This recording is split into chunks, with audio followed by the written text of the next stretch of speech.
ঈদকে লক্ষ্য করে আমরা পিতাহারা 2 কন্যার হাতে তুলে দিলাম ঈদের জামা। আলহামদুলিল্লাহ। আপনারা তো জানেনই, আসলে আমরা প্রতিনিয়ত এরকম মানবিক কাজগুলো করে থাকি। আমাদের এই মানবিক কাজগুলো যদি আপনাদের ভালো লাগে, অবশ্যই আমাদেরকে একটু সাপোর্ট করবেন। আমরা চাই ঈদের অনাবিল আনন্দ সবার মাঝে ছড়িয়ে পড়ুক। কারণ এই যে 2টা বাচ্চা, এই 3টা বাচ্চা দেখেন যে, আর উনি হলো ওনার দাদা, ওনার ছেলে কিন্তু মারা গেছে কিছুদিন আগে, আমার ভিডিওর মাধ্যমে আপনারা দেখছেন। তো এখন আমি সরাসরি আসলে আমি ওনার কাছ থেকে একটু জানবো এখন তারা কিভাবে চলছে, তাদের দিনকাল কিভাবে যাচ্ছে।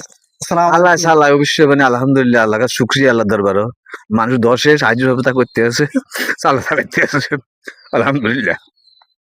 তো এখন এগুলা নিয়ে আমি এগুলি বহন করতেছি। আপনি দেখাশোনা হ্যাঁ, আমি দেখাশোনা করতেছি। এখন আর কেউ নাই তো,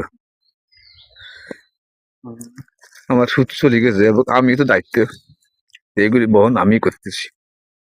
আপনার উপরে নির্ভরশীল। আমার উপরে নির্ভর, আল্লাহ সহযোগিতা করতেছে। তাদের বাবা কিন্তু আরো কিছুদিন আগে মনে করেন যে বাইক দুর্ঘটনায় মারা যায়। মারা যাওয়ার পরে এগুলো পায় একবারে অসহায়। একেবারে অসহায়, যা দেখার মতো কেউ নাই। এই যে দাদা কিন্তু এখন বেঁচে আছে, দাদা ওদেরকে নিয়ে, কিন্তু দাদারও তো কোনো ইনকাম নাই।